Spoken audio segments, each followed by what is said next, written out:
Your kids can eat when they get to the house, my mom said, tossing them a few napkins as if that counted as care.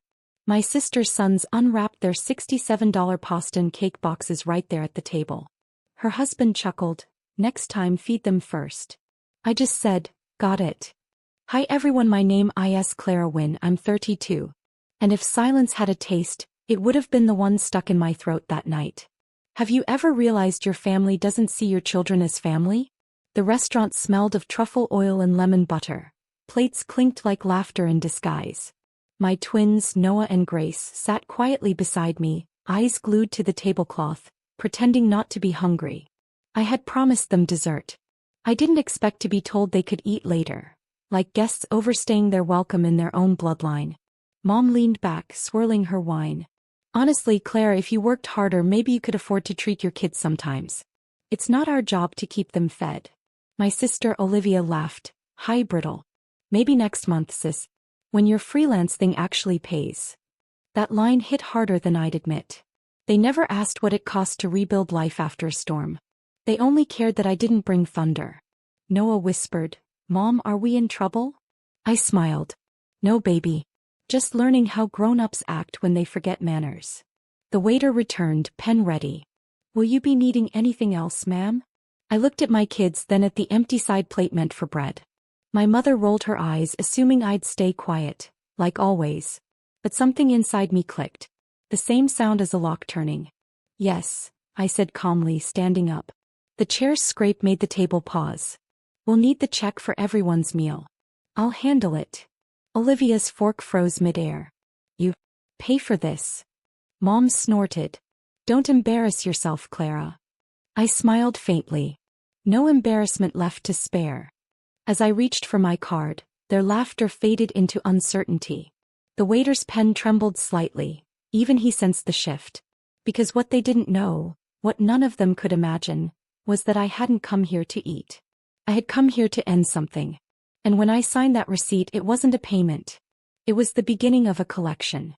The silence after dinner was sharp enough to cut through steel. Mom's lipstick stain glowed on her wine glass as she whispered, "Show off." Olivia muttered something to her husband, who smirked at me the way people do when they think you've spent your last dime to save face. They didn't know I'd stopped living for their approval long ago. Outside the night was cold. My kids clung to my coat sleeves as I buckled them into the car. Their cheeks were flushed, not from laughter but from pretending hunger didn't exist. When I closed the door, I caught my reflection in the window. Tired eyes, calm face, a storm under glass. "Mom," Noah asked softly, "why didn't Grandma give us food?" I forced a smile. "Because sometimes people forget how kindness works. But that's okay, we'll remind them." We drove in silence until the city lights blurred into gold streaks. I stopped by the bakery 2 blocks from our apartment, the one I couldn't afford when things were bad. The owner, Mrs. Patel, smiled as I walked in. "Long time no see, Clara." "Yeah," I said, steadying my voice. "Need 2 slices of chocolate cake, please." Back home, the twins devoured them while I scrolled through my phone. Past due notices, text threads filled with pity from friends, and one unopened message from Mom. "You're ridiculous.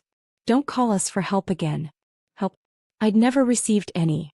What they didn't know was that this week my freelance thing had become something bigger.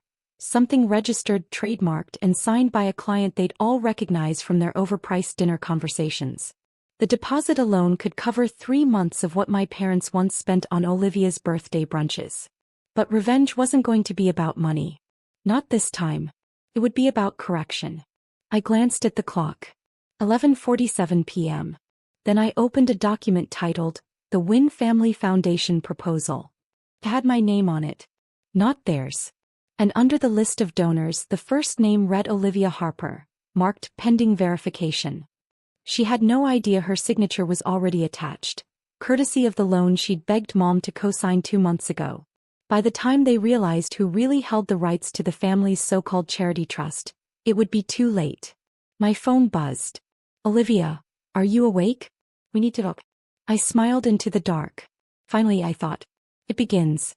Olivia's message blinked on the screen again. "Urgent. Call me now." I waited. I wanted her to feel the same pause she left me hanging in for years. When I finally answered, her voice was tight, trembling beneath fake calm. Clara, you didn't happen to file something under my name, did you? The bank just called about a verification issue. I leaned back on the couch, the glow of the city slipping through the blinds. Why would I do that, Liv? You're the responsible one, remember? She exhaled shakily. Don't play stupid. Mom's furious. They said the family trust paperwork bounced back with your address listed as the business contact. Oh, I said quietly. Then it must have found its way home. The silence that followed was pure electricity. Clara, what are you doing? Cleaning up, I said. You've been spending donations from the foundation that was never officially registered. Guess who just registered it? Her gasp cracked like ice. You wouldn't. I already did. I hung up before she could spit another word. Across the room, the twins were asleep, faces soft under the dull hum of the heater. I brushed Grace's hair aside and whispered, "We're okay now." The next morning, my mother showed up unannounced, hair perfect, fury radiating through her perfume. "You think this little stunt makes you powerful?" she hissed. "You embarrassed your sister. You humiliated the family." I poured coffee slowly, the sound steady, unbothered. "No, Mom. I just corrected the credits." Her eyes narrowed. "You've always been jealous of her." I smiled. "No. I just finally learned her language. Contracts." She stared at me for a long time before muttering, "You'll regret this." "Maybe," I said, "but not tonight." After she left, I opened my laptop again. The foundation's legal transfer confirmation sat in my inbox. All legitimate. All mine. That afternoon, Olivia's husband texted me, "We need to meet. This is serious." I replied, "Then bring Mom. Let's have dinner again." My treat. It was poetic, same table, same restaurant, same family. But this time the menu wasn't food. It was truth. And when they showed up, I already had envelopes waiting for each of them. One for Mom, one for Olivia, one for her husband. Each sealed. Each marked. Final statement. They arrived just like before. Same smug rhythm, same expensive perfume masking guilt. Mom's heels clicked first. Then Olivia's husband's fake laughter echoed across the restaurant like a practiced charm. Olivia trailed behind, her phone glued to her hand as if she could text her way out of this. I stood when they reached the table. "Good to see you all again," I said, sliding the 3 envelopes toward them. Mom gave a small, humorless smile. "You're really making this theatrical, Clara." Olivia snatched hers first, ripping it open, then froze. Her fingers trembled as she read the first page. This is a transfer confirmation," she whispered. "You can't." "I can," I said softly. "The Wynn Family Foundation is legally mine now. All donations, assets, and future credit lines are under my company's management." Her husband leaned forward. "You forged documents?" "No," I said calmly, sipping my water. "You did. Months ago when you asked Mom to sign off on those false expense reports. Use my tax ID. I just signed what you started." Mom's hand hit the table. "Do you have any idea what you've done?" "Restored balance," I replied. The waiter appeared with our drinks, eyes darting nervously. I smiled politely at him, the same way I used to smile when my family belittled me. Except this time the tremor was gone. Olivia's husband whispered something to her, but I caught every word. "She could ruin us." She whispered back, "She already has." I leaned in slightly. "Don't worry, I'm not after your money. Just your silence." Mom's eyes narrowed. "What do you want, Clara?" I looked at her for a long moment. An apology would have been nice. But I've stopped expecting things you can't afford. As I stood to leave, I glanced at the kids' corner by the window. A family laughing over shared dessert. "That's what real wealth looks like," I said quietly. And when I walked out, I didn't look back. Because for the first time in my life, they were the ones who stayed seated, speechless. The next morning, I woke to 30 missed calls and a storm of messages. "Mom, you've gone too far." "Olivia, we need to fix this before the donors find out." Her husband, "You'll regret making enemies in your own family." I didn't reply. The truth was they'd never been my family, not really. Just people I happened to share DNA and dinners with. By noon my phone buzzed again, this time from an unknown number. "Ms. Wynn," a woman's voice said. "I'm calling from Harlan and Associates. We represent the foundation's previous sponsors. We've received notice of new ownership. Can you confirm?" "Yes," I said simply. All legal and filed. Under Clara Wynne Consulting. She paused. Impressive move, Ms. Wynne. We'd like to keep working with you. The last administration had issues. I smiled. That's one way to put it. After the call, I took the twins to the park. The sun filtered through the trees, soft and golden. For once, no one was judging my clothes or counting my worth. Grace ran up with a dandelion crown and placed it on my head. You're the queen now, she said, giggling. I whispered, maybe I finally am. When we got home, Olivia was waiting by my door. Her mascara had surrendered hours ago. Clara, please, she said. You've destroyed everything. The donors are backing out. Mom's furious. We could lose the house. I leaned against the doorframe, studying her. You mean your house? The one Dad bought in my name before you switched the title behind my back? Her lips parted. You knew. I always knew, I said. I just waited for the right day to make you remember it. She wiped her tears. You can't just erase us. I shook my head. No, Olivia. I'm not erasing you. I'm letting you see yourselves. The wind picked up, scattering the petals from Grace's crown across the porch. I watched one land in Olivia's hand, a pale, weightless thing that vanished as quickly as her pride. Enjoy your quiet, I said softly.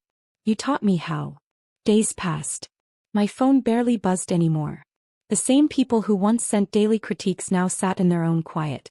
Silence had finally switched sides. I spent my mornings at the cafe below my apartment, sketching out plans for the foundation's first real project. A scholarship fund for single mothers rebuilding from nothing. The irony didn't escape me. They called it the Wynne Renewal Grant. But that wasn't revenge. That was repair. Still, peace didn't come easily. Every so often I'd catch my reflection in the cafe window. Calm face, but eyes that still flinched at memories. Mom's voice, Olivia's laughter. Those dinner tables where kindness cost too much to serve. One evening an email came through from Mom. The subject line read, "You proved your point." Inside just one sentence, but was it worth breaking your family? I stared at the screen, heartbeat steady. Then I typed back. Family breaks itself when love is conditional. I never hit send. Some truths aren't meant for inboxes. The following week, local news ran a small piece. Former family trust under new management. Clara Wynne launches ethical education program. The article quoted me, though I didn't remember giving a statement. When people tell you to feed your children later, remember that some futures can't wait. I closed my laptop and smiled faintly. Someone at the cafe must have overheard my words last week. The story spread fast. Old acquaintances texted congratulations. Olivia blocked me. Mom called twice then stopped. But the strangest message came from an unknown number that night. You did the right thing. She needed to be humbled. No name. No trace. Just those words. I read them twice, feeling something shift inside me. Not victory, not regret, just clarity. For the first time in years, the silence in my apartment didn't feel empty. It felt earned. A week later, I was invited to speak at the city's Women's Leadership Forum, something Olivia would have killed to attend. The theme was redefining strength. Standing backstage, I felt that familiar flicker of nerves. But when I looked down at the small paper bracelet Noah had made, Mom equals brave scribbled in red marker, I exhaled steady. When it was my turn, I walked to the podium under soft lights. The crowd hushed. Cameras clicked. My name is Clara Wynne, I began, voice even. And strength isn't loud. It's quiet. It's the moment you decide to stop waiting for an apology you'll never get. The audience stayed still, really listening. I told them about starting the foundation, about raising kids while rebuilding self-respect, about surviving dinners that felt like judgment trials. But I didn't name names. I didn't need to. Afterward, a journalist caught me outside. Ms. Wynne, people online are saying you exposed your own family in your speech. Care to comment? I smiled. No family is exposed by truth. Only by guilt. That night as I drove home, Olivia's contact lit up again. Against my better judgment, I answered. Clara, she said, voice breaking, Mom's not well. She keeps saying she wants to see you. Please. For a moment my heart clenched. I remembered birthdays, late-night lullabies, the brief flashes when Mom's love had been real. Where is she? I asked quietly. At home. She hasn't eaten. She just stares at your foundation website all day. Silence filled the line. The kind that carries years of unspoken things. I'll come tomorrow, I said finally. When I arrived the next evening, the house looked smaller than I remembered, like pride had shrunk it. Mom sat by the window, pale, holding an old photo of us. She looked up and whispered, "You finally did something right." But this time I didn't flinch. I sat beside her, calm and unshaken. "No, Mom," I said softly. "I finally did something for us." Her eyes filled, not with anger but something closer to understanding. We sat there for a long time, two women who had spent a lifetime mistaking silence for peace. The evening light poured in through the thin curtains, soft and golden, touching the photo frame between us. A younger version of me holding her hand, both of us smiling like time couldn't break anything. Mom exhaled slowly. "You embarrassed me, Clara," she said finally. I nodded. "You humiliated me for years, Mom. Maybe now we're even." She looked down, trembling slightly. "I just wanted your life to be better than mine." "It could have been," I said gently, "if you hadn't compared it to hers." Her gaze drifted toward the table where an envelope rested, the same kind I'd given Olivia. She picked it up with shaky fingers. "What's this?" "It's the deed," I said. "To Olivia's house." I signed it back to her. Her eyes widened. "Why?" "Because revenge ends where accountability begins," I replied quietly. "I didn't build that foundation to destroy. I built it so no woman would ever have to ask permission to feed her children." Mom's lip trembled, tears finding the cracks time left behind. "You're stronger than I ever was." I smiled faintly. "You made sure I had to be." We didn't hug, we weren't that kind of family, but something softer passed between us, something wordless and fragile like truce. When I left the house, Olivia stood at the gate. She didn't speak, just nodded. It was small, but it was something. Back home, I found Grace and Noah asleep on the couch, the TV light flickering over their faces. I covered them with a blanket and sat for a moment, letting the quiet settle. Outside, the city hummed, steady, alive, forgiving. On my desk lay the original dinner receipt from that night, still folded neatly. I picked it up and wrote across the back in ink. They said to feed them later. I chose forever. I slid it into the family foundation's first file. And just like that, the story that began with hunger ended with peace.